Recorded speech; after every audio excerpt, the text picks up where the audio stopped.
اعوذ باللہ من الشیطان الرجیم بسم اللہ الرحمن الرحیم۔ ناظرین کرام، مطالعہ البیان کا آج ہمارا 12واں سیشن ہے۔ ہم سورہ عبسہ کا مطالعہ کر رہے ہیں۔ 80 نمبر سورہ ہے، 1 تا 16 نمبر آیات ہم اس سے پہلے پڑھ چکے ہیں۔ آج انشاءاللہ ہم اس کی کوشش کریں گے کہ اس سورہ کو مکمل کر لیں۔ 17 تا 42 نمبر تک جو آیات ہیں انشاءاللہ آج کے سیشن میں اس کا مطالعہ کریں گے۔ ہم استاد گرامی جناب جاوید احمد صاحب غامدی کی تفسیر البیان کا مطالعہ کر رہے ہیں۔ تو میں آغاز کرتا ہوں۔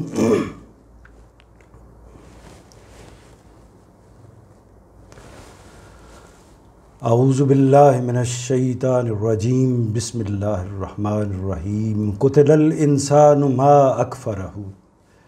من ای شیء خلقہ من نطفۃ خلقہ وقدرہ ثم السبیل یسرہ ثم اماتہ فاقبرہ ثم اذا شاء انشرہ۔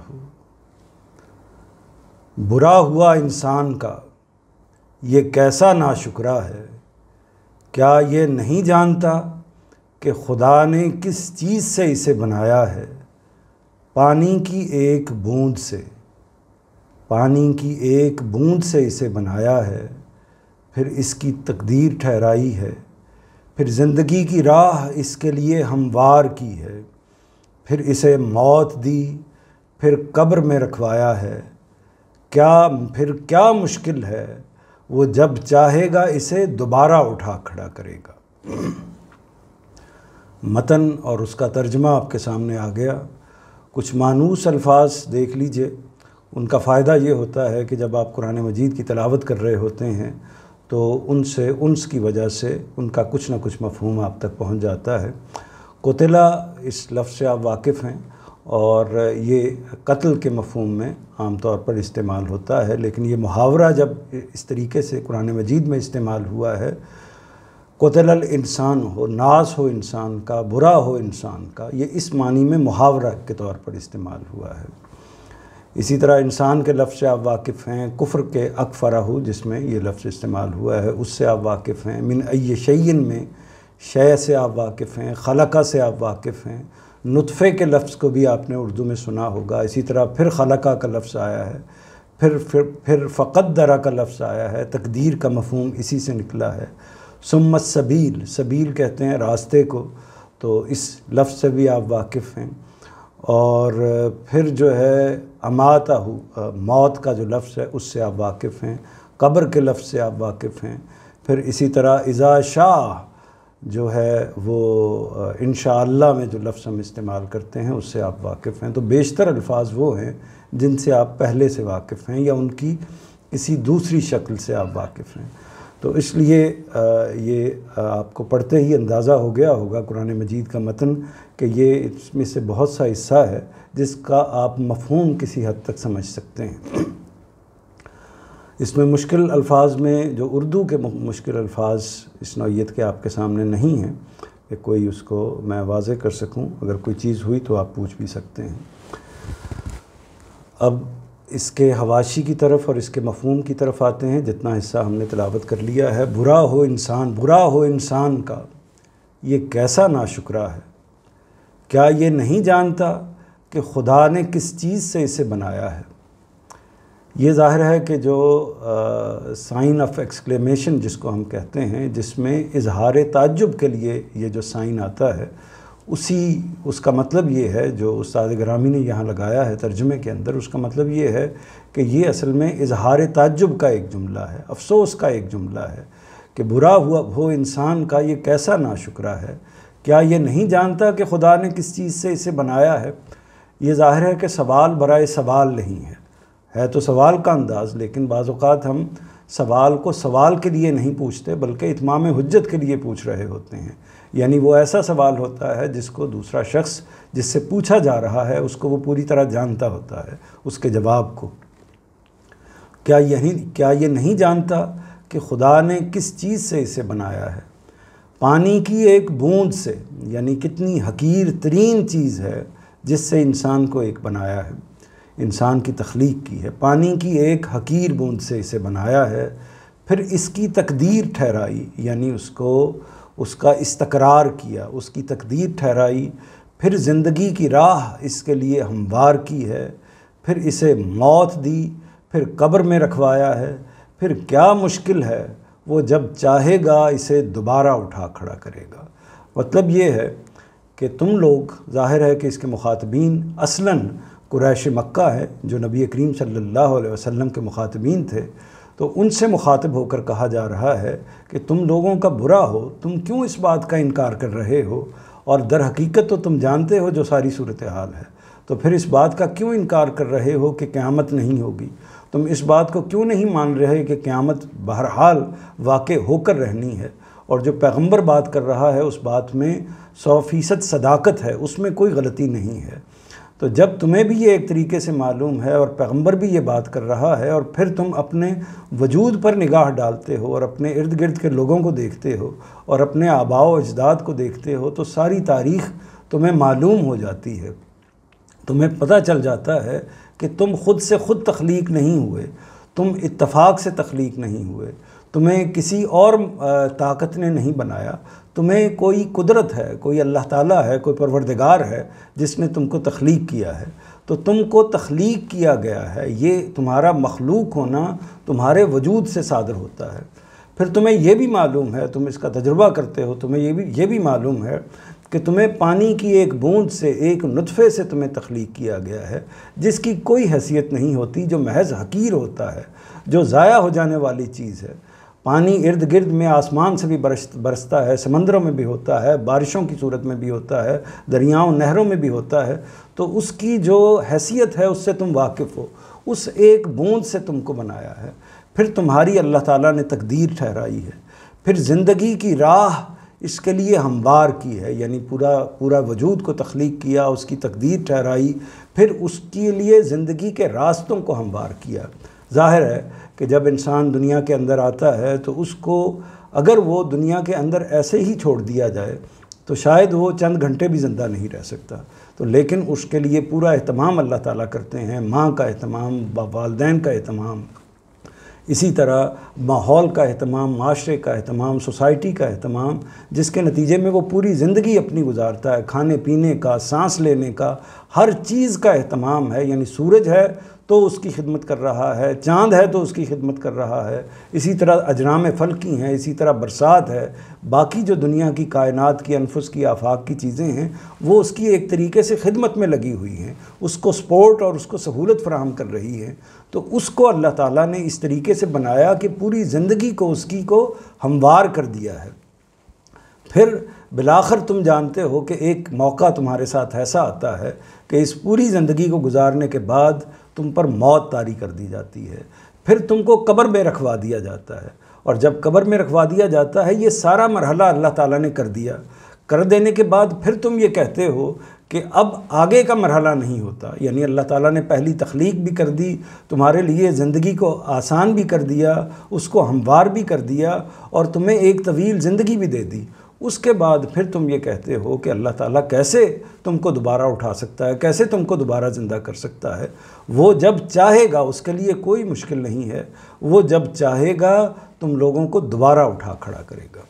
تو یہ اس کا عمومی مفہوم ہو گیا، اور اس میں خاص طور پر یہ جو مراحل ایک طریقے سے انسان کی زندگی کے کچھ مراحل کی طرف اشارہ کیا گیا ہے کہ پہلے انسان کو تخلیق کیا جاتا ہے، پھر اس کو ایک طریقے سے اس کی تقدیر ٹھہرائی جاتی ہے، پھر زندگی کی راہ اس کے لیے ہموار کی جاتی ہے، پھر اس کو موت دی جاتی ہے، پھر قبر میں رکھوایا جاتا ہے، اور پھر اس کو دوبارہ زندہ کیا جاتا ہے۔ تو زندگی کی پوری تاریخ انسان کی ایک طریقے سے اس کے اندر بیان ہو گئی ہے۔ اس کو ہم اپنے آخری سیشن میں قدر تفصیل کے ساتھ سمجھیں گے، کیونکہ انسان کی زندگی اصل میں اسی دائرے کے گرد، اسی تاریخ کے اندر گھومتی ہے، اور اس کو معلوم ہونا چاہیے کہ اس کی پوری تاریخ کیا ہے، اس کی پوری زندگی کا جو اتار چڑھاؤ ہے، جن جن مرحلوں سے اس نے گزرنا ہے، وہ کون کون سے مرحلے ہیں، اس کو معلوم ہونا چاہیے، اور یہ بھی معلوم ہونا چاہیے کہ اس کی زندگی کے کون سے مرحلے ہیں جو اس کے لیے بہت زیادہ اہمیت رکھتے ہیں۔ اس کو انشاءاللہ ہم اس نشست کے اختتامی حصے میں ڈسکس کریں گے۔ اب حواشی کی طرف آ جاتے ہیں۔ حواشی کے بارے میں آپ جانتے ہیں کہ یہ استاد گرامی کے تحریر کردہ حواشی ہیں جو اوپر کی بات کی وضاحت کے لیے نیچے بیان کر دیے جاتے ہیں۔ جیسے برا ہو انسان کا، اس پر 40 نمبر لگا ہوا ہے۔ 40 نمبر کا حاشیہ آپ پڑھیے تو وہاں لکھا ہے کہ لفظ انسان اگرچہ عام ہے لیکن اس سے مراد وہی فرائض قریش ہیں جن کا ذکر اوپر سے چلا آ رہا ہے۔ ان سے اظہار بیزاری کے لیے گویا منہ پھیر کر بات عام صیغے سے کہہ دی گئی ہے۔ مطلب یہ ہے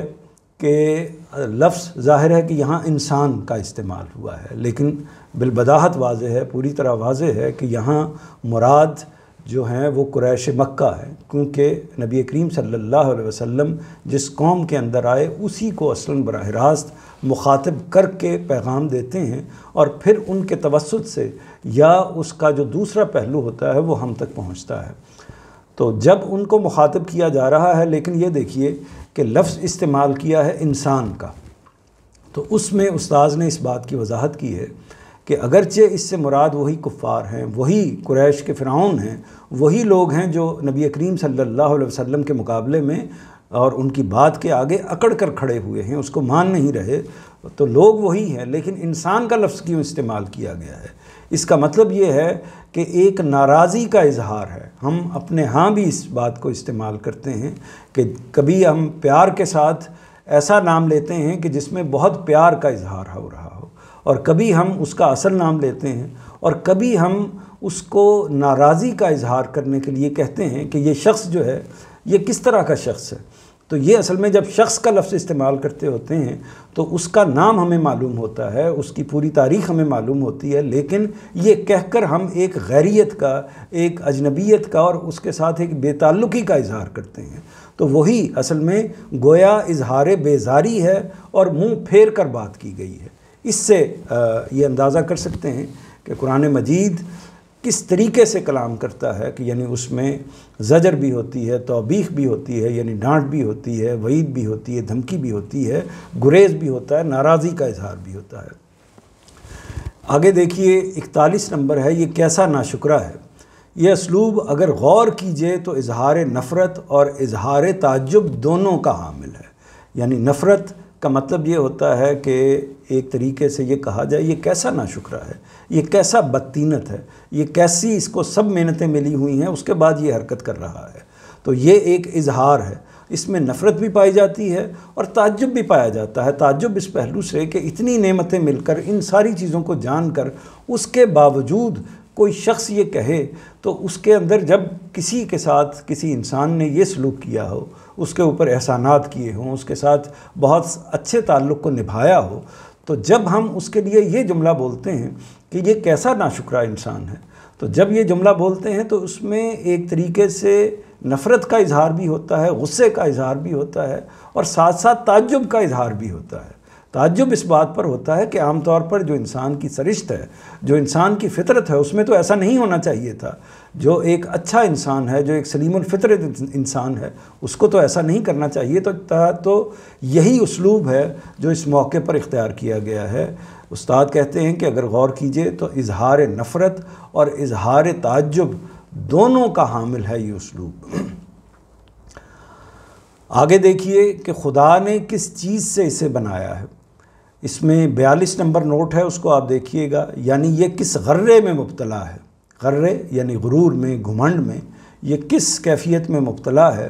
کس دلیل سے روز جزا کا انکار کرتا ہے، اور کس طرح کہتا ہے کہ اگر آخرت ہوئی بھی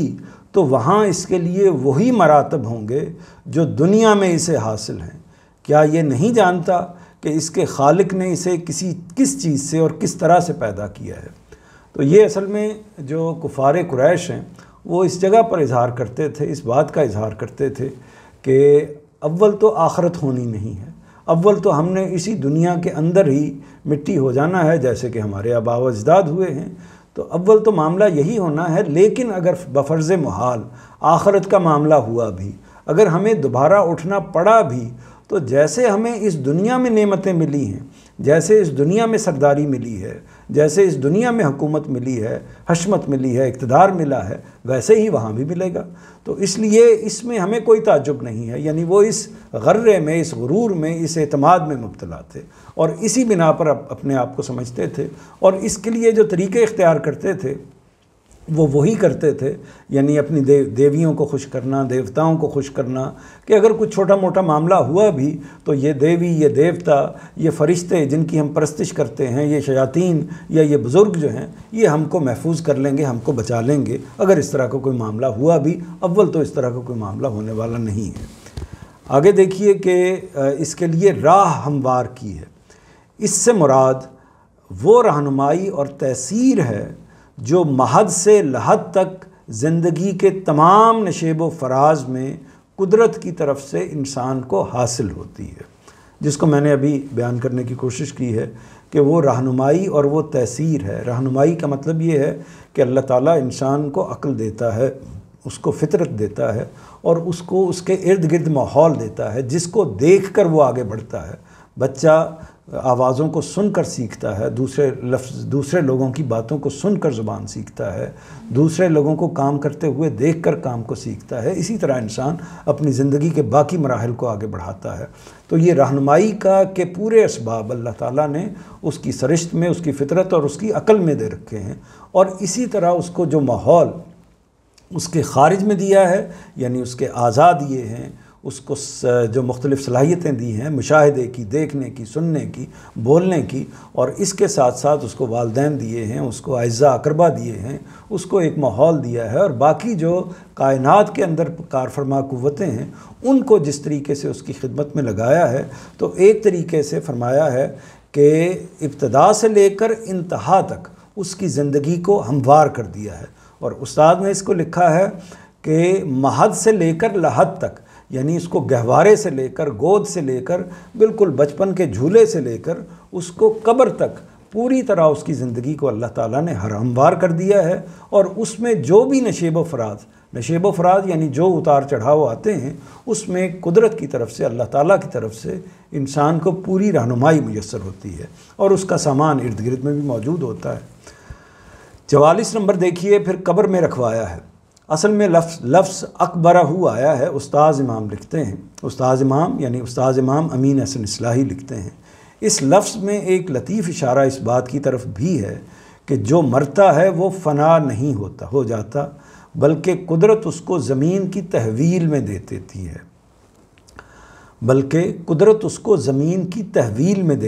ہے، جو شے تحویل میں دے دی جاتی ہے وہ لازماً ایک دن واپس لے لی جاتی ہے۔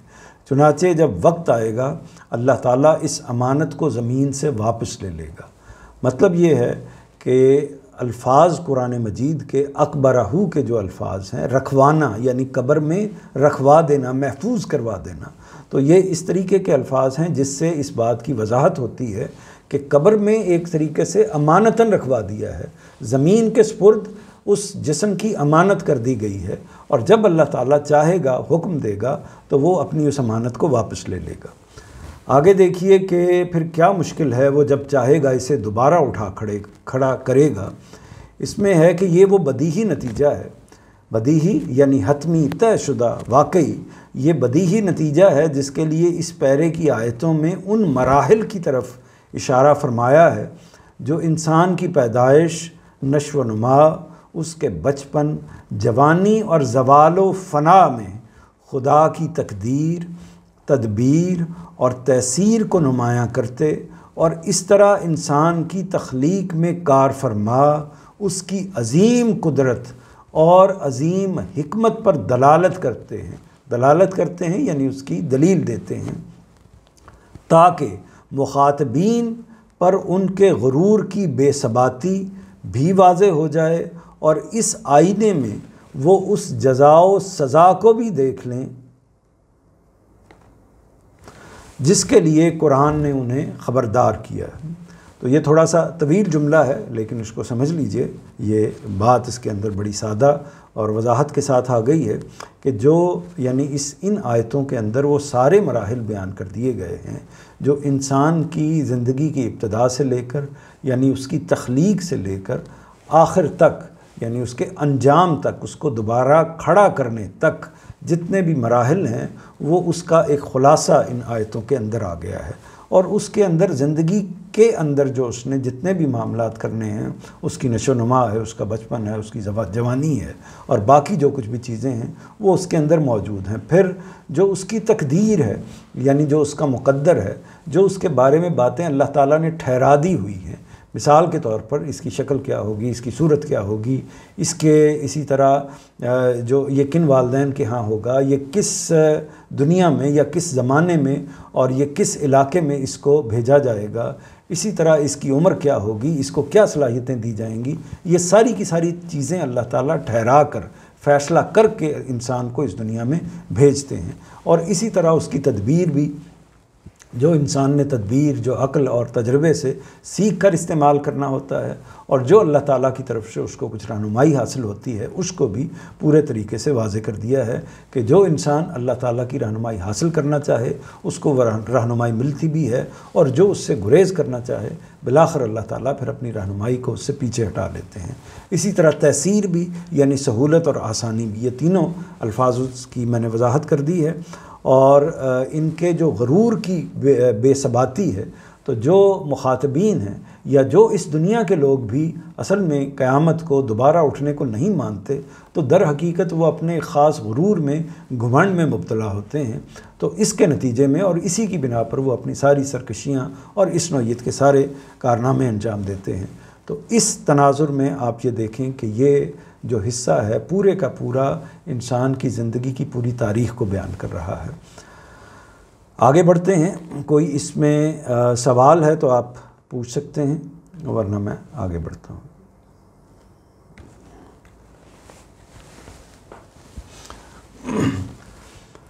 کَلَّا لَمَّا يَقْضِ مَا أَمَرَهُ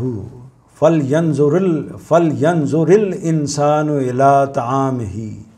أَنَّا صَبَبْنَا الْمَاءَ صَبًّا ثُمَّ شَقَقْنَا الْأَرْضَ شَقًّا فَأَنبَتْنَا فِيهَا حَبًّا وَعِنَبًا وَقَضْبًا وَزَيْتُونًا وَنَخْلًا وَحَدَائِقَ غُلْبًا وَفَاكِهَةً وَأَبًّا مَتَاعًا لَكُمْ وَلِأَنْعَامِكُمْ۔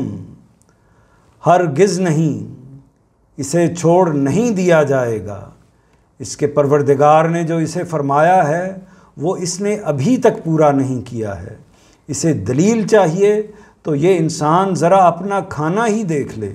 کہ ہم نے خوب پانی برسایا ہے، پھر زمین کو پھاڑ کر چیرا ہے، پھر اس میں غلے اگا دیے ہیں، اور انگور اور ترکاریاں اور زیتون اور کھجور اور گھنے باغ، میوے اور تازہ و شاداب سبزہ تمہارے لیے اور تمہارے مویشیوں کے لیے متاع زیست کے طور پر۔ اس میں کچھ مانوس الفاظ پہلے آپ دیکھ لیجئے۔ انسان ہے، اسی طرح فَلْيَنظُر ہے، اس میں نظرہ اس کا بنیادی فعل ہے، اور اس سے آپ واقف ہیں۔ طعام کا جو لفظ ہے اس سے بھی آپ واقف ہیں، اور ماء کا لفظ پانی کے معنوں میں اس سے آپ واقف ہیں، ارض زمین کے معنوں میں اس سے آپ واقف ہیں، اور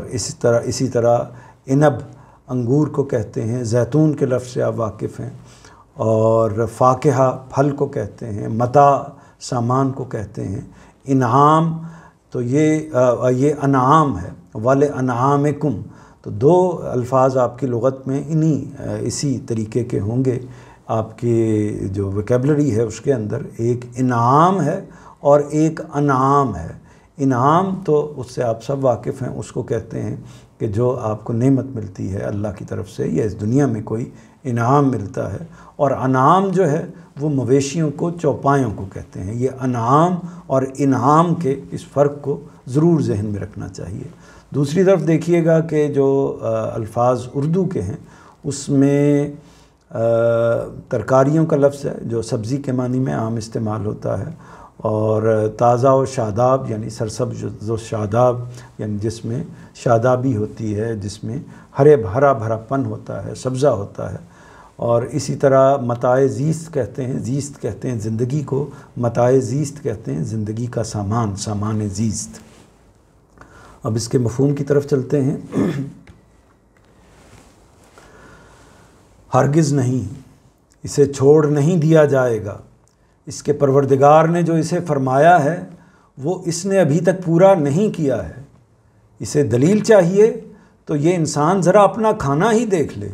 کہ ہم نے خوب پانی برسایا ہے، پھر زمین کو پھاڑ کر چیرا ہے،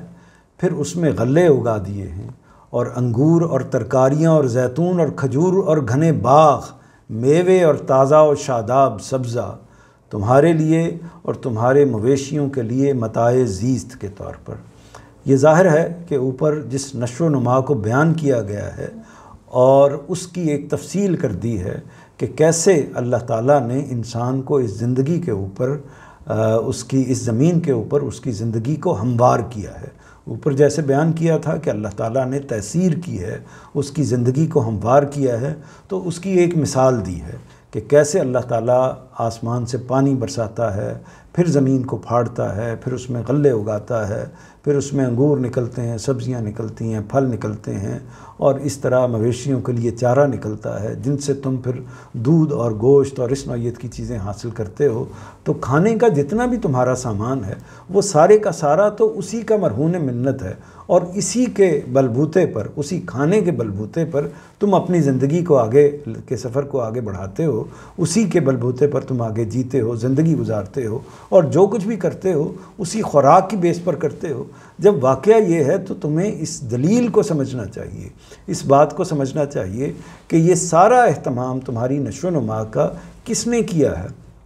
پروردگار نے کیا ہے۔ اس نشو و نما کو ایک دن کے لیے اگر وہ بند کر دے، اس سلسلے کو وہ روک دے، تو نتیجہ کیا نکلے گا؟ نتیجہ یہ نکلے گا کہ تم بھوک سے ایک دن مر جاؤ گے، تو تمہارے لیے کوئی زندگی کا راستہ باقی نہیں رہے گا۔ اس زندگی کو استوار کرنے میں، ہموار کرنے میں اس کا بنیادی کردار ہے، اسی سلسلے کا جو اس نے اس زمین کے اوپر تمہارے لیے برپا کر رکھا ہے۔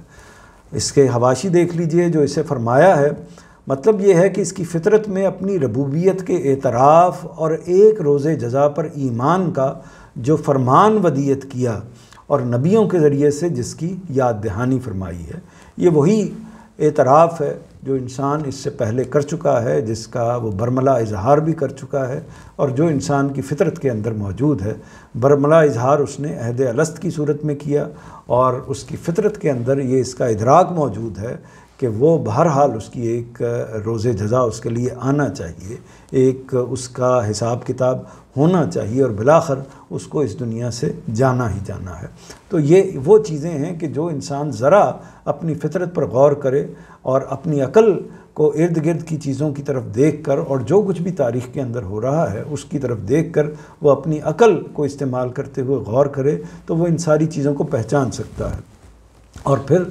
محض یہی نہیں کیا، یعنی محض یہی نہیں کیا کہ اللہ تعالیٰ نے انسان کی فطرت میں چیزوں کو دے دیا ہو، بلکہ اللہ تعالیٰ نے مزید تاکید کے لیے نبیوں کے ذریعے سے بھی ان چیزوں کی یاد دہانی فرمائی ہے، اور ہر زمانے میں فرمائی ہے۔ کوئی زمانہ ایسا نہیں ہے کہ جس میں انبیاء کی ہدایت موجود نہ رہی ہو۔ اگلی بات یہ ہے کہ وہ اس نے ابھی تک پورا نہیں کیا۔ یہ جملہ اس جملے کے بالکل متوازی ہے جس سے پچھلے پیرے کی ابتدا ہوئی ہے، قتل الانسان ما اکفرہ، کے الفاظ میں جس طرح ہٹ دھرموں کی ہٹ دھرمی پر اظہار تعجب کے بعد انسان کی خلقت سے قیامت پر استدلال کیا ہے، یہاں اسی طرح کلا لما یکز ما امرہ کے الفاظ میں سورہ کے مخاطبین کو زجر و ملامت کے بعد انسان کے گرد و پیش میں اللہ تعالیٰ کی ربوبیت کے آثار سے قیامت پر دلیل قائم کی ہے۔ یعنی ایک طرف اس اظہار تعجب کا بیان ہے، اور ایک طرف اس کی خلقت پر، یعنی اصل میں یہ دونوں باتیں ہی، ابتدائی بات بھی قیامت پر استدلال کر رہی ہے، اور یہ بات بھی قیامت پر استدلال کر رہی ہے کہ اس کو چھوڑا نہیں جائے گا، اور اس کو آگے اس کا معاملہ بالآخر ہوگا، اور اس کے پروردگار نے جو اسے فرمایا ہے وہ یہ جو کہتا ہے کہ وہ اس نے بھی پورا نہیں کیا، تو اس کی دلیل یہ ہے۔ یہ بات بھی اصل میں اسی جگہ سے بیان ہوئی ہے، کس چیز کو اسٹیبلش کرنے کے لیے؟ قیامت اور اللہ تعالیٰ کی ربوبیت کو اسٹیبلش کرنے کے لیے۔ تو یہ دوسرا حصہ آ گیا جو اصل میں پچھلی بات ہی کی ایک طریقے سے مزید وضاحت، مزید تاکید اور مزید توضیح ہے۔ اب ہم اگلے حصے کی طرف جاتے ہیں۔ فَإِذَا جَاءَتِ السَّاخَّةُ يَوْمَ يَفِرُّ الْمَرْءُ مِنْ أَخِيهِ وَأُمِّهِ وَأَبِيهِ وَصَاحِبَتِهِ وَبَنِيهِ لِكُلِّ امْرِئٍ مِّنْهُمْ يَوْمَئِذٍ شَأْنٌ يُغْنِيهِ وُجُوهٌ يَوْمَئِذٍ مُسْفِرَةٌ ضَاحِكَةٌ مُسْتَبْشِرَةٌ وَوُجُوهٌ يَوْمَئِذٍ عَلَيْهَا غَبَرَةٌ تَرْهَقُهَا فَتَرَةٌ اولئک هم الکفرۃ الفجرہ۔ اس لیے جب وہ کانوں کو بہرا کر دینے والی آ جائے گی تو ان سے پوچھو کہ پھر کدھر جائیں گے۔ اس دن آدمی اپنے بھائی سے بھاگے گا اور اپنی ماں سے، اپنے باپ سے، اپنی بیوی اور اپنے بیٹوں سے بھاگے گا۔ اس دن ہر شخص کو ان میں سے اپنی اپنی پڑی ہوگی۔ کتنے چہرے اس دن روشن ہوں گے، ہنستے ہوئے حشاش بشاش، اور کتنے چہرے ہوں گے کہ ان پر اس دن خاک اڑتی ہوگی، سیاہی چھا رہی ہوگی۔ یہی منکر، یہی نافرمان ہوں گے۔ تو یہ اصل میں اس صورتحال کو بیان کیا ہے جو قیامت کی صورتحال ہے، حشر کی صورتحال ہے، اور اس میں یہ جو تصویر بیان کر دی گئی ہے، اس میں پہلے ان بعض الفاظ کو دیکھ لیجئے جو آپ کی زبان میں مانوس ہیں۔ یوما کا لفظ ہے، اس سے آپ واقف ہیں۔ اخی کا لفظ ہے، بھائی کے معنوں میں، اس سے آپ واقف ہیں۔ وَأُمِّهِ وَأَبِيهِ، اور اب ماں اور باپ کے لیے استعمال ہوتے ہیں، ہماری زبان میں بھی استعمال ہو جاتے ہیں۔ اسی طرح صاحبہ بیوی کو کہتے ہیں، بنی جو بچوں کے لیے، اولاد کے لیے استعمال ہوتا ہے۔ اسی طرح جو وجوہ، وجہ کی جمع ہے، چہرے کو کہتے ہیں۔ اور کفر کا لفظ، اس سے آپ واقف ہیں۔ تو یہ چند الفاظ ہیں جن سے آپ پہلے سے مانوس ہیں، اور مشکل اس میں سے کوئی لفظ نہیں ہے۔ تو مفہوم کی طرف بڑھتے ہیں۔ اس لیے جب وہ کانوں کو بہرا کر دینے والی آ جائے گی تو ان سے پوچھو کہ پھر کدھر جائیں گے، یعنی یہ جو لوگ اس وقت قیامت کا انکار کر رہے ہیں، اس وقت کدھر جائیں گے۔ اس وقت یہ انسان کی جو تصویر ہے وہ اس کو پورے طریقے سے بیان کر دیا ہے کہ انسان اصل میں جن بنیادوں پر زندگی گزار رہا ہوتا ہے، جب بھی مثال کے طور پر اس دنیا میں کوئی آفت آتی ہے، کوئی زلزلہ آتا ہے، تو ہم دیکھتے ہیں کہ کرتا ہوتا کیا ہے، انسان کرتا کیا ہے۔ یعنی کرتا کیا ہے، بچہ ہوگا تو وہ اپنے ماں کی طرف بھاگے گا، اپنے والدین کی طرف بھاگے گا۔ کوئی زلزلہ آئے، کوئی آفت آئے، کوئی طوفان آئے تو یہ اضطراری کیفیت ہوتی ہے جس کے اندر انسان فطری طور پر یہی معاملہ کرتا ہے۔ وہ بیوی ہوگی تو اپنے خامد کی طرف جائے گی، خامد ہوگا اپنی فیملی اور اپنی بیوی بچوں کی طرف جائے گا۔ اسی طرح والدین بچوں کی طرف آئیں گے، بچے جو ہیں وہ والدین کی طرف آئیں گے۔ تو یہ صورتحال ہے جو اس دنیا میں ہوتی ہے۔ لیکن اب آپ یہ دیکھیے کہ یہ تو یہاں اس دنیا میں جو بڑی سے بڑی آفت بھی آ جائے، جب انسان سمجھ لے کہ اس کے اوپر موت طاری ہونے والی ہے، تو اس وقت انسان یہ معاملات کر رہے ہوتے ہیں کہ وہ سہارا تلاش کرتے ہیں، اور یہ سب سے بڑے سہارے ہیں اس دنیا کے اندر جو انسان اپنے ارد گرد میں دیکھ رہا ہوتا ہے۔ اس کے بھائی، اس کے ارد گرد کے لوگ، اس کے دوست احباب، والدین، بیوی بچے وغیرہ، تو یہی بنیادی سہارے ہوتے ہیں۔ تو یہ یہاں پر جو انسان معاملہ کرتا ہے انہی سہاروں کی طرف بھاگتا ہے۔ لیکن وہاں کیا ہوگا؟ وہاں کیا ہوگا؟ یہ بڑا ہی اہم نقطہ ہے۔ وہاں یہ ہوگا کہ انسان ان سے بھاگے گا، ان کی طرف نہیں بھاگے گا بلکہ ان سے بھاگے گا۔ یعنی کسی طرح میں بچ جاؤں، دوسرا جو چاہے وہ میرے رشتے میں کچھ بھی لگتا ہے، اس سے اگر کسی نہ کسی طریقے سے میری علیحدگی ہوتی ہے، وہ اگر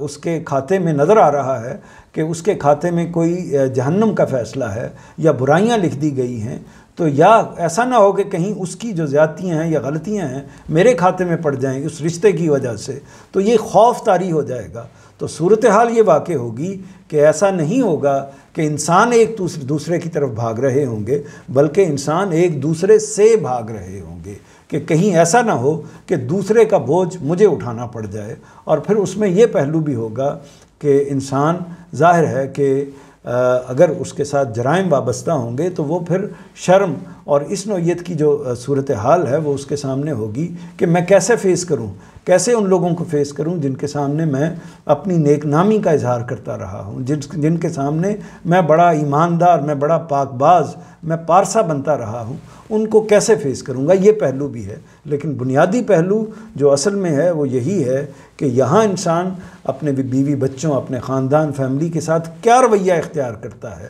اور وہاں کیا ہوگا۔ تو اس کا مطلب کیا ہوا؟ اس کا مطلب یہ ہوا کہ اس دنیا کے جو رشتے ہیں ان کی حیثیت، ان کی حقیقت جو ہے وہ اسی دنیا تک محدود ہے، وہ آگے نہیں جائے گی، بلکہ یوں حقیقت کے اعتبار سے، یعنی اس واقعے کے اعتبار سے یوں ہوگا، اصلاً یوں ہوگا کہ اصل میں انسان ایک دوسرے سے بھاگے گا، ایک دوسرے سے فرار حاصل کرے گا۔ ایسا نہیں ہوگا یعنی جیسے یہاں ہم کہتے ہیں کہ اس کی موت جو ہے وہ مجھے آ جائے، میرے بچے کی موت مجھے آ جائے، اس کو کوئی نقصان ہو رہا ہے تو مجھے ہو جائے، لیکن وہاں یہ معاملہ نہیں ہوگا۔ وہاں اس کی زندگی اس کے ساتھ ہوگی، اس کا معاملہ، اس کے جو بھی جرائم یا اس کی جو بھی نیکیاں اس کے ساتھ ہوں گی، اور میری نیکیاں، میرے جرائم، میرے معاملات میرے ساتھ ہوں گے۔ کتنے چہرے اس دن روشن ہوں گے ہنستے ہوئے، حشاش بشاش، اور کتنے چہرے ہوں گے کہ ان پر اس دن خاک اڑتی ہوگی، سیاہی چھا رہی ہوگی۔ یہی منکر ہیں، یہی نافرمان ہوں گے۔ تو یہی جو اصل میں پھر بات وہیں پر ختم کی ہے، جو سامنے مخاطبین کھڑے ہوئے ہیں، جن پر اصل میں اس وقت اتمام حجت ہونے جا رہا ہے، اور جن کو اللہ تعالیٰ کا پیغمبر ان پر آخری باتیں ایک طریقے سے کہہ کر ان کو اب چھوڑ کر جانے والا ہے، اور ان کے لیے اللہ کا عذاب آنے والا ہے، جو ظاہر ہے کہ جنگ بدر اور اس کے بعد مختلف صورتوں میں، فتح مکہ کی صورت میں اور مختلف صورتوں میں مسلمانوں کی تلواروں کے ذریعے سے ان پر آیا ہے، اور پھر بالآخر ان کے لیے اخروی انجام بھی وہی ہے جو یہاں ہونا ہے۔ تو یہ یہاں پر یہ مکمل ہو گیا۔ اب ہم اس کے دو جو حاشیے ہیں وہ دیکھ لیتے ہیں۔ جو پہلا حاشیہ ہے 48 نمبر، وہ ایک فنی نوعیت کا ہے، اس کا ہمارے ساتھ تعلق نہیں ہے۔ یہی منکر، یہی نافرمان ہوں گے، یعنی وہ یہی منکر، یہی نافرمان چہرے ہوں گے جو اس وقت سامنے ہیں، یعنی قریش مکہ کے جو لوگ جن کو اللہ کا پیغمبر مخاطب کر کے کھڑا ہوا ہے۔ اور اس سے یہ مفہوم نکلتا ہے کہ جو دیگر منکرین ہیں اور جنہوں نے اس دنیا میں کمایا نہیں ہوگا، یعنی جنت کے لیے کوشش نہیں کی ہوگی، ان کا معاملہ بھی یہی ہوگا کہ ان کے چہروں پر بھی اس دن خاک اڑتی ہوگی، سیاہی چھا رہی ہوگی، معاذ اللہ۔ تو یہ ہم نے کچھ جتنا بھی حصہ ہے اس کا مطالعہ کر لیا۔ اب آخری حصے کی طرف میں بڑھتا ہوں۔ اس کے بعد اس حصے کے حوالے سے اگر موقع ہوا تو کوئی سوال آپ محسوس کریں گے، ان سوالوں کو ہم ڈسکس کر لیں گے۔ میں نے عرض کیا تھا کہ آخری حصے میں ہم جب ہمارے لیے، کہ اس سے ہمارے لیے کیا چیزیں مفہوم ہوتی ہیں، اس کو ہم ڈسکس کرتے ہیں۔ تو یہاں جو چیزیں میں آج کی نشست میں ڈسکس کرنا چاہتا ہوں وہ مراحل، اور ان مراحل سے ہمارے لیے کیا سبق حاصل ہوتا ہے، جو قرآن مجید کے ابتدائی حصے میں جو ہم نے تلاوت کیا آج، اس میں بیان کر دیے گئے ہیں۔ یعنی ایک طریقے سے انسان کی تاریخ کو بیان کر دیا ہے۔ اس بات کو سمجھنے کے لیے یہ ظاہر ہے کہ یہ آپ کی گفتگو ہے، یہ میری گفتگو ہے، اور یہ ظاہر ہے کہ مبنی ہے قرآن مجید کے اوپر۔ تو انسان کو اپنی شخصیت کو اور اس کے مختلف اجزاء کو اچھے طریقے سے سمجھنا چاہیے، تبھی وہ صحیح بیہیو کرنے میں، صحیح طریقہ کار اختیار کرنے میں کامیاب ہو پاتا ہے۔ تو اس کو دیکھنا چاہیے کہ انسان میں اصل میں سب سے پہلی بات جو میں نے یہاں پر درج کی ہے وہ یہ ہے کہ انسان کی ذات کے یا اس کے وجود کے دو اجزاء ہیں۔ دو چیزوں سے مل کر یہ جو ہم انسان جس کو کہتے ہیں، یہ دو چیزوں سے مل کر بنتا ہے۔ ایک چیز، اس سے سب لوگ واقف ہیں، ایک چیز جس کے لیے قرآن مجید نے نفس کا لفظ استعمال کیا ہے، ہم اس کے لیے شخصیت کا لفظ بھی استعمال کر سکتے ہیں۔ اسی طرح روح کا لفظ بھی اسی کے لیے استعمال ہوتا ہے، لیکن روح کا لفظ اصل میں پھونک ہوتا ہے، یعنی پھونک تو حقیقتاً جو اس کے لیے لفظ استعمال ہوا ہے قرآن مجید میں وہ نفس کا لفظ ہے، لیکن وہ چونکہ روح اللہ تعالیٰ نے پھونکی ہے، یعنی اس نفس کو اللہ تعالیٰ نے پھونکا ہے، تو اس وجہ سے اس کے لیے روح کا لفظ بھی استعمال ہو جاتا ہے، لیکن حقیقتاً لفظ جو ہے وہ نفس ہے۔ تو ہم دو اجزاء کا مرکب ہیں، دو چیزوں کا مجموعہ ہے، ان میں سے ایک نفس ہے اور دوسرا جسم ہے ہمارا۔ ایک بات یہ سمجھ لینی چاہیے۔ دوسری بات یہ ہے کہ ان دونوں اجزاء میں سے یہ بات اچھے طریقے سے سمجھ لینی چاہیے کہ ایک جز جو ہے وہ لافانی ہے اور دوسرا جز جس کو ہم دیکھ رہے ہیں اس وقت یہ فانی ہے۔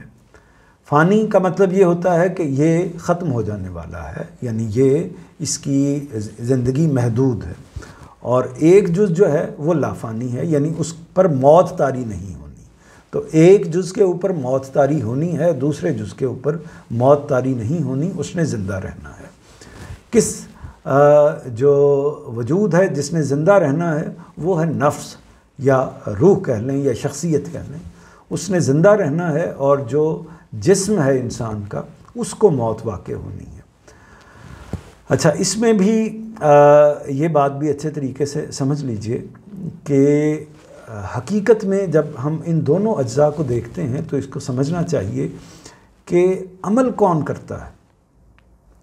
عمل کیا نفس کرتا ہے، کیا روح کرتی ہے، یا کیا ہمارا جسم کرتا ہے؟ تو حقیقت کیا ہے؟ حقیقت یہ ہے کہ عمل جو ہے وہ ہمارا نفس کرتا ہے، اور جو ہماری باڈی ہے، ہمارا جسم ہے، اس کی حیثیت آپ ایسے ہی سمجھ لیں کہ جیسے ہم بجلی اور پنکھے کی مثال سے اس کو سمجھ سکتے ہیں کہ پنکھا جو ہے وہ اس کی حیثیت ایک جسم کی ہے، اور اس کے اندر جو کرنٹ ہے، جو بجلی ہے، اس کی حیثیت اس نفس کی ہے۔ تو عمل جو کرنے والی چیز ہے وہ اصل میں ایک دوسری چیز ہے جو غیر مرئی ہے، ہم اپنی انسانی آنکھوں سے اس کو دیکھ نہیں سکتے، لیکن اس کا ظہور کب ہوتا ہے؟ یعنی جیسے بجلی کا ظہور پنکھے کی صورت میں، ریفریجریٹر کی صورت میں، ایئر کنڈیشنر کی صورت میں، اس طرح مختلف دوسری صورتوں میں ہوتا ہے، تو اسی طرح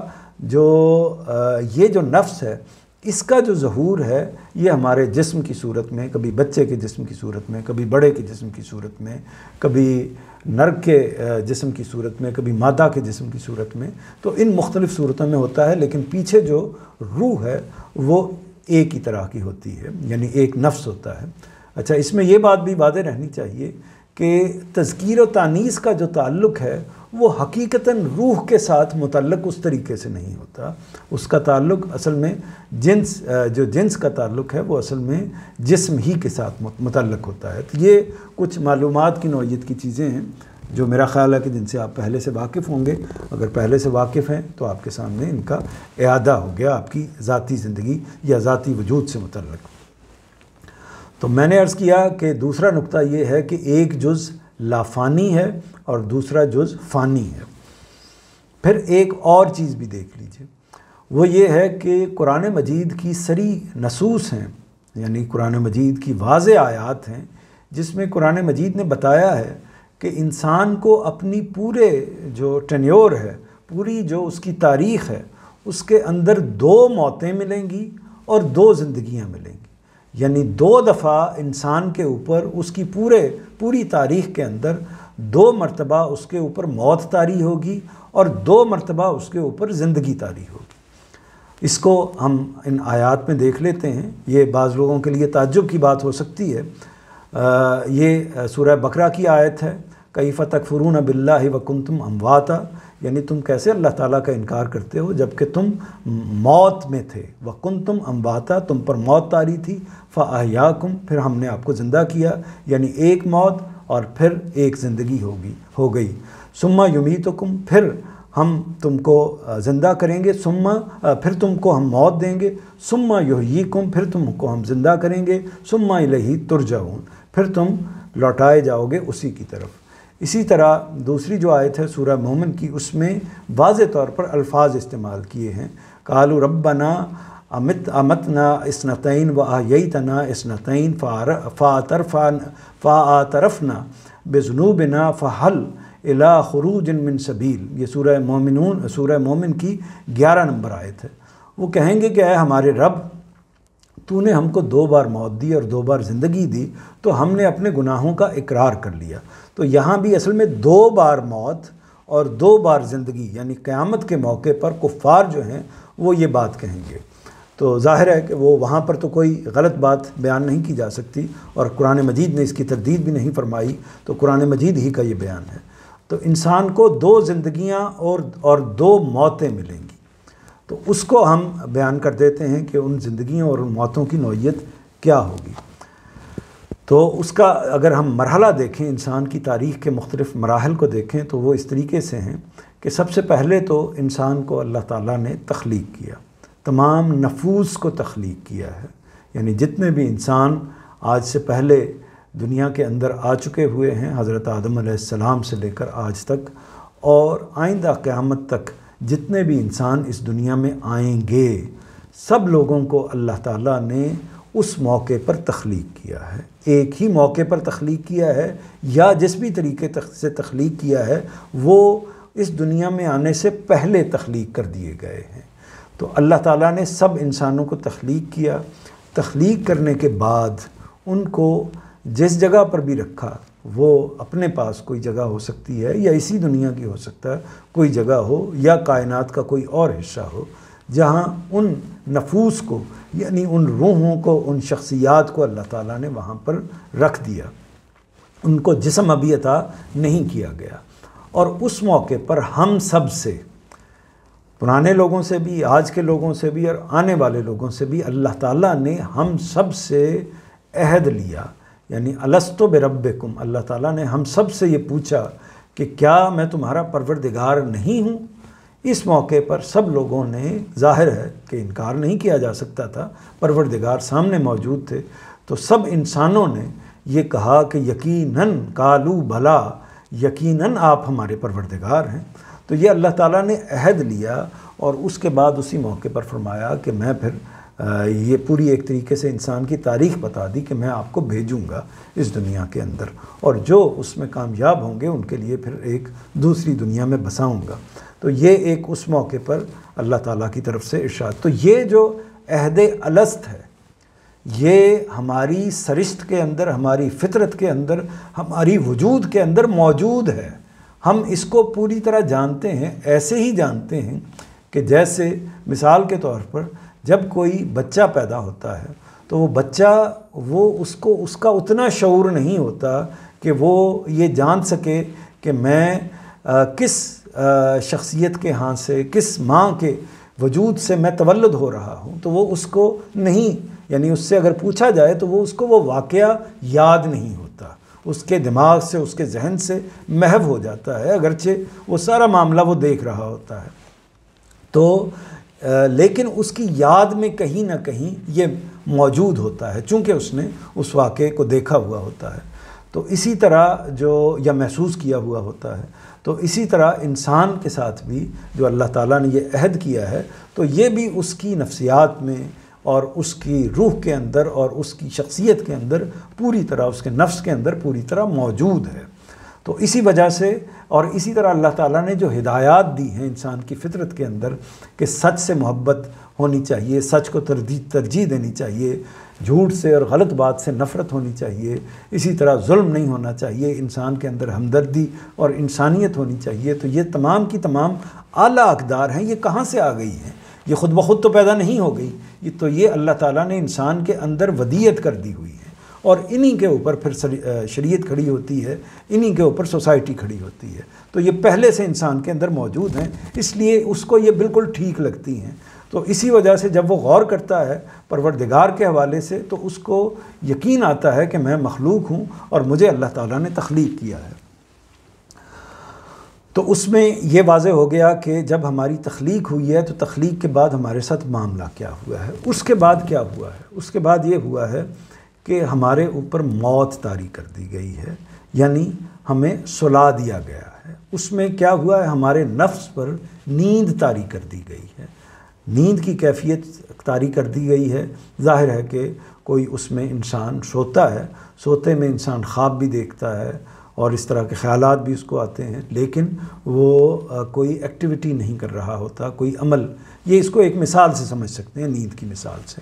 تو پہلی موت انسان کی، یعنی اس کو تخلیق کرنے کے بعد اس پر موت طاری کر دی، اس پر نیند طاری کر دی، اس کو ہم پہلی موت کہیں گے۔ اور یہ جہاں انسان کو ٹھہرایا گیا وہ، اور تمام انسانوں کو ٹھہرایا گیا، اس کو کے لیے ہم لفظ ازل استعمال کر سکتے ہیں۔ وہ جگہ متعین نہیں ہے، معلوم نہیں ہے۔ اچھا، پھر اس کا جو دورانیہ ہے، کیا یہ نیند مستقل طور پر طاری ہوئی ہے؟ تو اس کا جواب ہے کہ نہیں، یہ وقتی طور پر کچھ وقت کے لیے، یعنی وقت کا مراد یہ ہے کہ ہو سکتا ہے اربوں سال کے لیے ہو، کھربوں سال کے لیے ہو، یہ ہمیں نہیں معلوم، کیونکہ ہماری اس کائنات کو بنے ہوئے بھی اربوں کھربوں سال ہو چکے ہوئے ہیں، تو معلوم نہیں کہ اس میں کتنا عرصہ لگا ہے، لیکن بہرحال یہ ایک وقتی معاملہ تھا۔ پھر اس کے بعد پہلی زندگی اللہ تعالیٰ ہمیں عطا فرماتے ہیں، اس میں کیا ہوتا ہے؟ اس میں دو واقعات ہوتے ہیں۔ ایک واقعہ یہ ہوتا ہے کہ نفس کو بیدار کر دیا جاتا ہے، جو سویا ہوا نفس ہے اس کو بیدار کر دیا جاتا ہے، اسی کو روح پھونکنا کہتے ہیں، یعنی وہی نفس جو ہے وہ انسان کے وجود کے اندر یا انسان کے جسم کے اندر جو ہے وہ داخل ہوتا ہے۔ تو وہ نفس سویا ہوا جو تھا وہ بیدار ہو کر انسان اللہ کے حکم سے انسان کے جسم میں داخل ہو جاتا ہے۔ جیسے کہ بیان کیا جاتا ہے کہ کم و بیش بچہ جب ماں کے پیٹ کے اندر کوئی 4 مہینے کا ہوتا ہے تو اس وقت اس کا نفس جو ہے اس کے اندر داخل کر دیا جاتا ہے اللہ تعالیٰ کے حکم سے۔ تو یہاں یہ معاملہ ہوتا ہے، جب ابتدائی انسان اللہ تعالیٰ نے تخلیق کیے آدم و حوا، تو اس وقت یہ معاملہ براہ راست کر دیا گیا، یعنی اس میں یہ طریقہ نہیں اختیار کیا گیا کہ یہ جو تولد کا جو طریقہ ہے، اس میں بعض لوگوں کی آراء یہ بھی ہیں کہ تولد کا طریقہ اختیار کیا گیا، لیکن دوسری آراء یہ ہیں کہ زمین کے پیٹ ہی کو، یعنی زمین ہی کو ایک طریقے سے رحم مادر بنا دیا گیا اور اس کے اندر سے آدم و حوا کو تخلیق کیا گیا۔ تو یہ نفس کی بیداری اور جسم کی زندگی، یہ معاملہ کہاں ہوا ہے؟ یہ اسی دنیا میں ہوا ہے۔ اور اس کے بعد یہ زندگی، اس زندگی کی نوعیت کیا ہے؟ یہ وقتی ہے، اور اس میں یہ، اس کو میں نے دوسرا رنگ دیا ہے، اس کو آپ دیکھیے گا، دوسرا رنگ دینے کی وجہ یہ ہے کہ یہ وقتی تو ہے لیکن اس کے ساتھ ایک اور کام ہوا ہے، وہ یہ ہے کہ اس میں اختیار دے دیا گیا ہے انسان کو، جبکہ اس سے پہلے نیند کی کیفیت میں انسان کے پاس کوئی اختیار موجود نہیں تھا، وہ کوئی عمل نہیں کر سکتا تھا۔ تو یہاں انسان کو اختیار دے دیا گیا، اس کو سوچ کا بھی اختیار ہے اور عمل کا بھی اختیار ہے، نظریہ اپنانے کا بھی اختیار ہے اور اس کے لحاظ سے عمل کرنے کا بھی اختیار ہے۔ تو یہ دوسری زندگی انسان کو مل گئی۔ اس کے بعد جو اگلا مرحلہ ہے، اگلا مرحلہ کیا ہے؟ دوسری موت، یعنی پہلی موت ہوئی، تخلیق ہوئے ہم، پھر اس کے بعد ہمارے اوپر موت طاری ہو گئی، اور ہمیں سلا دیا گیا، پھر ہم کو جسم دے کر ہمیں دنیا میں بھیج دیا گیا، تو ہم بیدار بھی ہو گئے اپنے نفس کے لحاظ سے اور ہمیں ایک طریقے سے زندگی بھی مل گئی۔ اس کے بعد پھر دوسری جو ہے موت ہمیں دی جاتی ہے، کوئی انسان 10 سال 20 سال 50 سال 60 70 100 سال گزار کے اس دنیا سے جب رخصت ہوتا ہے تو اس پر اس کے جسم کو موت دے دی جاتی ہے اور اس کے نفس کو پہلے کی طرح پھر سلا دیا جاتا ہے، یعنی نفس پر موت نہیں طاری ہوتی، کبھی بھی نہیں، تخلیق کے بعد سے لے کر آخر تک نفس پر موت طاری نہیں ہوگی۔ وہ سوئے گا تو ہم اس کو لفظ موت سے، اس کی موت سے تعبیر کر سکتے ہیں۔ اس دنیا میں بھی جب ہم سوتے ہیں تو اس کے لیے بھی قرآن مجید نے لفظ موت استعمال کیا ہے کہ ایک رات کے لیے اللہ تعالیٰ انسان کو موت کے دائرے کے اندر داخل کر دیتے ہیں۔ تو نفس کی نیند اور جسم کی موت۔ اچھا، یہ معاملہ کہاں ہوگا؟ جسم تو ظاہر ہے کہ قبر میں چلا جاتا ہے اور مٹی کے ساتھ مٹی بن جاتا ہے، انہی چیزوں سے بن کر انسان کا وہ فاسفورس ہے، وہ باقی مختلف نوعیت کی چیزیں ہیں، آکسیجن ہے، پانی ہے، آگ، ہوا، مٹی، جس کو مختلف عناصر کی صورت میں ہم بیان کرتے ہیں، تو مختلف زمین ہی کے عناصر ہیں جن سے ملتا ہے اور پھر وہ زمین میں داخل ہو جاتا ہے اور پھر زمین سے اس کو نکال لیا جائے گا۔ تو برزخ کیا ہے؟ برزخ کہتے ہیں اوٹ کو، اوٹ یعنی پردے کو کہتے ہیں۔ تو انسان کو پھر، یعنی اس کے نفس کو، جو اصل انسان ہے، اس انسان کو پھر اس جسم سے الگ کر کے اس برزخ میں بھیج دیا جاتا ہے، ایک ایسی جگہ پر بھیج دیا جاتا ہے جہاں اس پر نیند طاری ہوتی ہے، اور نیند کے اندر اس پر کیفیات ہوتی ہیں، یعنی وہ اچھے خواب بھی دیکھتا ہے، برے خواب بھی دیکھتا ہے۔ جو اچھے لوگ ہوتے ہیں، صالح لوگ ہوتے ہیں، ان کو اچھے خواب آتے ہیں چونکہ انہوں نے دنیا میں اچھے کام کیے ہوتے ہیں۔ جو برے لوگ ہوتے ہیں ان کو برے خواب آتے ہیں چونکہ انہوں نے دنیا میں برے کام کیے ہوتے ہیں۔ اسی کے لیے عذاب قبر کا لفظ استعمال ہوا ہے۔ عذاب قبر اصل میں کوئی جسمانی عذاب اس طریقے سے نہیں ہوتا بلکہ نفسیاتی عذاب ہوتا ہے، جو جیسے اسی طرح جیسے انسان کو خواب میں بڑی اذیت محسوس ہوتی ہے جب وہ بڑا تکلیف دہ خواب دیکھ رہا ہوتا ہے، تو اسی عذاب کی یا اسی تکلیف کی کیفیت میں وہ لوگ رہتے ہیں جن کو قبر کے عذاب سے واسطہ پڑتا ہے، تو اور ان کا یہ سلسلہ برزخ کے ساتھ ہی شروع ہو جاتا ہے۔ یہ زندگی بھی وقتی ہے، یہ مستقل نہیں ہے، اور یہ بھی معاملہ وہ ہے کہ جہاں انسان اس کا جسم بھی مٹی ہو چکا ہوتا ہے اور اس کا جو نفس ہے وہ نیند کی کیفیت میں چلا گیا ہوتا ہے۔ آگے دیکھیے کہ دوسری زندگی یعنی پہلی زندگی کے بعد اب یہ دوسری زندگی ہے۔ پھر ایک موقع آنا ہے کہ جب نفس کو پھر بیدار کیا جائے گا اور اسی جسم کو جس کو ملیامیٹ کر دیا گیا تھا، ختم کر دیا گیا تھا، ذرات میں تبدیل کر دیا گیا تھا، دوبارہ اس کو اٹھا کر کھڑا کر دیا جائے گا اور اسی نفس کو اس جسم کے اندر داخل کر دیا جائے گا۔ یعنی اپنے ظاہر کے اعتبار سے تو وہی ہوگا، لیکن ظاہر ہے کہ وہ برسوں گزر جانے کے بعد وہ ذرات تو اس طریقے سے موجود نہیں ہوں گے، نئے خلیات بنیں گے، نئے سیلز بنیں گے، اور اس کے لحاظ سے اللہ تعالیٰ، اور ظاہر ہے کہ وہ سیلز، وہ خلیات وہ ہوں گے جو لمبی زندگی کے لیے یا تا ہمیشگی کی زندگی کے لیے وہ ہوں گے جو انسان کو جنت میں یا دوزخ میں گزارنی ہوگی۔ تو یہ قیامت کے موقع پر جو واقعہ ہونا ہے وہ واقعہ یہ ہونا ہے کہ اصل میں نفس کو بیدار ہو جانا ہے اور پھر اس کو جسم کے اندر دوبارہ داخل ہونا ہے، جیسے کہ جب ہمیں ایک زندگی ملتی ہے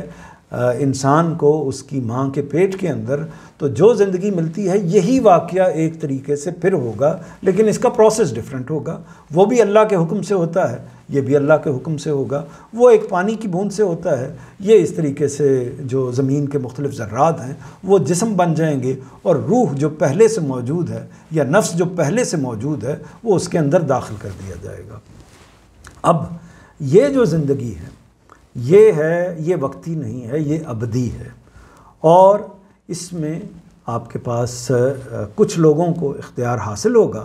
اور کچھ لوگوں کے اوپر پابندی ہوگی، یعنی سبھی کو اختیار نہیں ہوگا۔ جو دنیا کی زندگی ہے اس میں تو ایک محدود اختیار اللہ تعالیٰ نے سبھی کو دے دیا ہے، یعنی وہ ظلم کر سکتے ہیں، گناہ کر سکتے ہیں، زیادتی کر سکتے ہیں، یہ دیا ہے۔ لیکن جو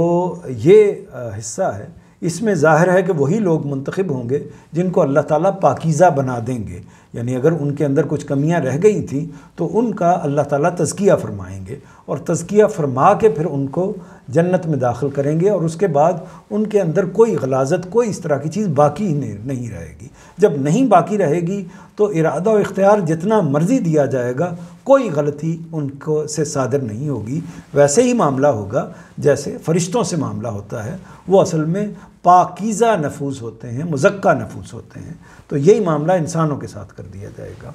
تو پھر پابندی، اور لیکن ان کو ساتھ جسم بھی اسی نوعیت کا جسم عطا کیا جائے گا، البتہ جو دوزخ میں جانے والے لوگ ہوں گے ان پر پابندی عائد ہوگی۔ تو ہمیں کیا کرنا چاہیے، اس سے جو لرن کرنا چاہیے، جو سبق حاصل کرنا چاہیے، وہ دو نکتے ہیں کہ ایک تو یہ ہے کہ ہمیں اپنی پوری تاریخ کو ہر وقت ذہن نشین رکھنا چاہیے کہ ہمارا یہ سلسلہ ہے۔ جب ہم پوری طرح ذہن نشین رکھیں گے تو ہمیں اس زندگی کے دونوں پہلو واضح ہوں گے۔ یہ بھی واضح ہو جائے گا کہ اس زندگی کی اصل میں کوئی حقیقت ہی نہیں ہے، یہ ایک وقتی سا پیریڈ ہے، اور جو ابدی زندگی کے لیے تک ہمیں لے کر جائے گا۔ یعنی یہ مختلف مرحلوں میں سے ہم تو ہو سکتا ہے کہ اللہ تعالیٰ تخلیق ہوئے ہوں اربوں سال پہلے، اور اس وقت سے ہم موجود ہیں، کچھ عرصہ ہم سوتے رہے ہیں، اب پھر جاگ گئے ہیں، پھر سو جائیں گے اور پھر دوبارہ جاگ جائیں گے، تو یہ ہمارا مرحلہ ہے، مختلف مرحلے ہیں۔ تو اس پہلو سے اس کی کوئی حیثیت نہیں ہے، تو اس کو ایک بے ثبات چیز سمجھنا چاہیے۔ لیکن جو دوسرا پہلو ہے وہ بہت اہم ہے، تو اس پہلو سے اس کی اہمیت بہت ہی غیر معمولی، بہت زیادہ ہو جاتی ہے، اور وہ یہ ہے کہ اس میں چونکہ اختیار دیا گیا ہے، اسی اختیار کی بنیاد پر اور جو اس کے اندر ہم اعمال کریں گے ان کی بنیاد پر ہماری جو ابدی زندگی ہے یا دوسری زندگی ہے اس کا فیصلہ ہونا ہے۔ یعنی اس میں اگر ہمیں کامیابی ہونی ہے اور جنت میں جانا ہے تو انہی معاملات، اسی دنیا کے معاملات کی بنیاد پر ہونا ہے، اور اگر کسی کو جہنم ملنی ہے تو دنیا کے انہی معاملات کی بنیاد پر ہونا ہے۔ تو ان کی روشنی میں، یعنی اس پورے حقائق کی روشنی میں، رواں زندگی کے اعمال اور اہداف کو، یعنی اعمال ہم اپنے جو روزمرہ اعمال کو انجام دیتے ہیں ان کو بھی مقرر کرنا چاہیے، اور ہمیں جو ٹارگٹس ہیں، اپنے اہداف ہیں، وہ بھی ان کو بھی اسی لحاظ سے مقرر کرنا چاہیے اور اسی حوالے سے دیکھنا چاہیے، اور اس پر خاص طور پر نظر رکھنی چاہیے کہ مجھ سے میرا سوال کیا جانا ہے اور میرے بچوں کا سوال مجھ سے نہیں کیا جانا۔ تو میں اس دن جس کیفیت میں ہوں گا اس کیفیت میں ہوں گا کہ نہ میرے والدین مجھے پوچھیں گے، نہ میرے بچے مجھے پوچھیں گے، تو میں تنہا ہوں گا جو اللہ تعالیٰ کو فیس کر رہا ہوں گا۔ اس کو سمجھتے ہوئے اپنی اس زندگی کی پلاننگ کرنی چاہیے۔ وآخر دعوانا ان الحمدللہ رب العالمین۔ اگر وقت ہے، میرا خیال ہے کہ وقت ختم ہو گیا، تو اس سے متعلق اگر کوئی سوال ہو تو آپ، یہ چونکہ کچھ زندگی کے حوالے سے، پوری تاریخ کے حوالے سے بعض چیزیں تھیں، میں نے آج سورہ کو بھی مکمل کرنا تھا، کوشش یہ کی ہے، لیکن اگر اس سے متعلق سوال ہوں تو آپ واٹس ایپ میں جو ہمارے گروپ ہیں ان میں وائس میسج کے ذریعے یا تحریری میسج کے ذریعے سے لکھ کے بھیج سکتے ہیں، تو ہم پھر اگلی نشست میں ان کے حوالے سے جو بھی چیزیں ہوں گی ان کو ایک سوالوں کی ترتیب کے لحاظ سے کچھ وقت دے کر ان کو ڈسکس کر لیں گے۔ بہت شکریہ آپ کا۔